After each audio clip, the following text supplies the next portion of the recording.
What is up, my friends? You are very welcome along to this Anfield Agenda late night news roundup. I'm going to run through all the stories that we covered on tonight's late night agenda so you guys don't have to sift through a 1 hour and 45 minute stream to figure out what is going on. I will leave out all the food topics and conversations that we spoke about tonight on the stream, but basically top decks are back. Irish and English viewers and UK viewers, I should say, will know all about top decks. Right.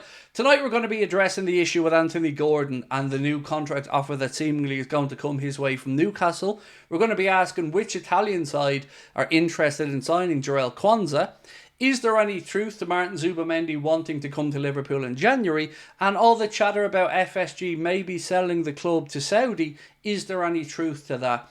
That and lots more over the next 8 to 10 minutes. As always though, my friends, we want to know your thoughts. So do let us know in the comment section. Drop a like on the video if you enjoy it. And most importantly, don't forget to hit that subscribe button. You're probably aware of it, but just in case you aren't, a reminder that we are going to be back live in Liverpool.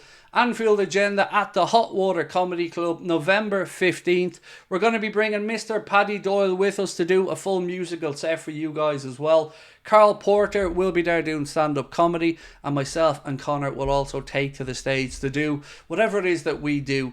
The good news about the show is that the tickets are 20 quid only, and it is an all ages event, meaning it is open to everybody if you'd like to come along. It's going to be during the November international break, so we hope to see you there for what promises to be another fun night. Right, I'm going to get into it. Let's just say 4 years ago, today I believe, Diogo Jota became a Liverpool player in a £41 million move from Wolverhampton Wanderers.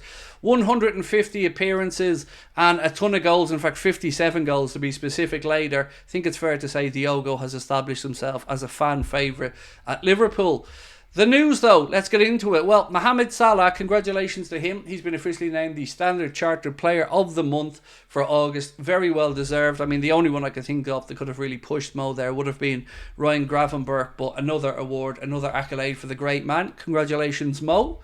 Jarell Quansah, what is all this about? Well, not anything Liverpool, LFC Transfer Room posted and quoted from interlive.it, which is an Italian fan site I believe, said Inter Milan are plotting a move to sign Jarell Quansah from Liverpool as they feel the Englishman would be an ideal option to bolster their backline.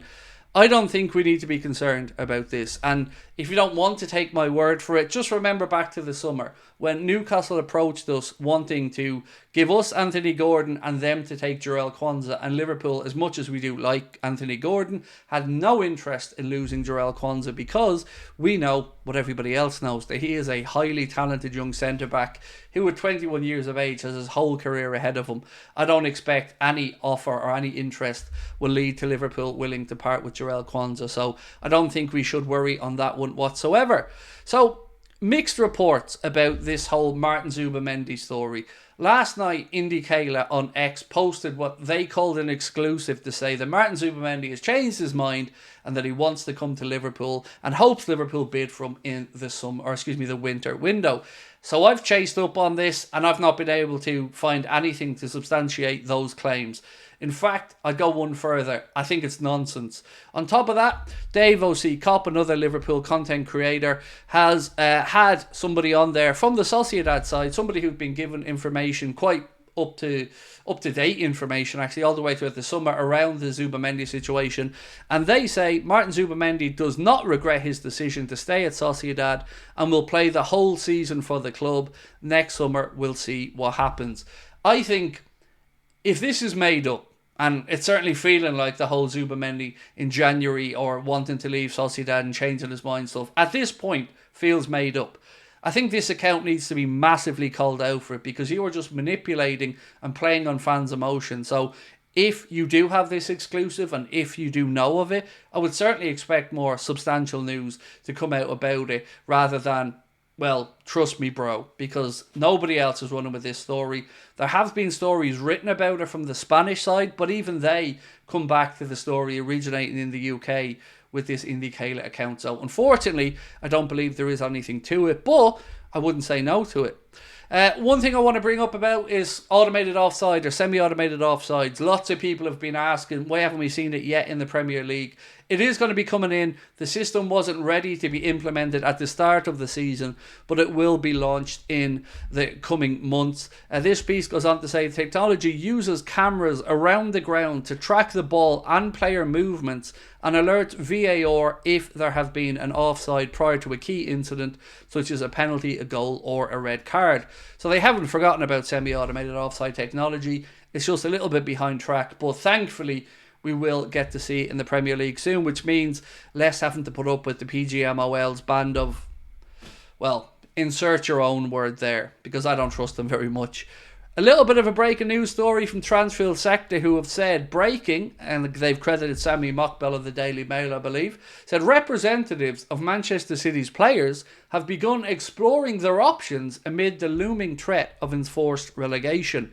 It was only a matter of time, wasn't it, until the players started to look out for number one here. And if Manchester City are going to be relegated or hit with multiple points deductions or anything, if they are proven, and we have to say if, because like everybody else, they have a chance to defend their position. If these charges are proven, there are going to be a whole raft of possible options available to the Premier League. And it's no surprise to me that the representatives of some of their players are going to be starting to look around, because if they're not in the Champions League, or if they're not even in the Premier League, I don't think that these players are going to want to hang around, because as much as City love to profess that the players love the club and whatnot, I'm not having it. I don't believe it. Outside of Foden, I think most of the rest of them would happily go tomorrow, including Haaland.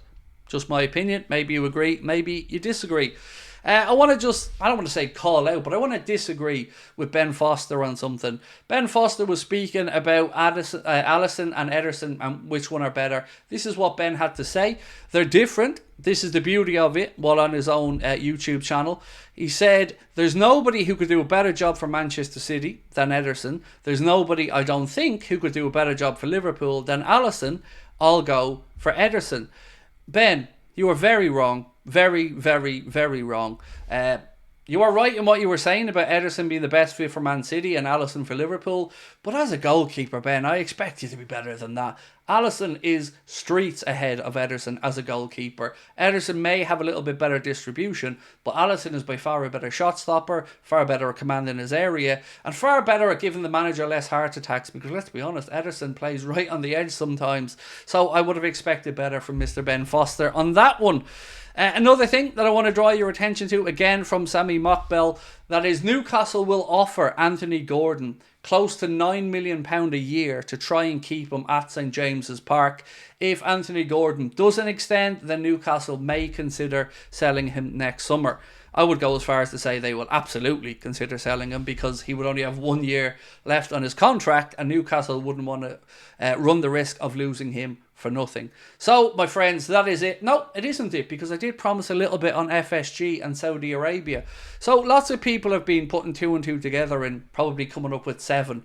I don't know of any information that has come out to suggest that FSG are looking to sell the club. I believe Liverpool have opened an academy, or are opening an academy in Saudi Arabia, and much like Liverpool's reach extending all around the globe, that would include that academy opening up there in Saudi Arabia. We know Saudi Arabia are pushing sports in a big way. They have a very young population and they're looking to make themselves a destination for sport.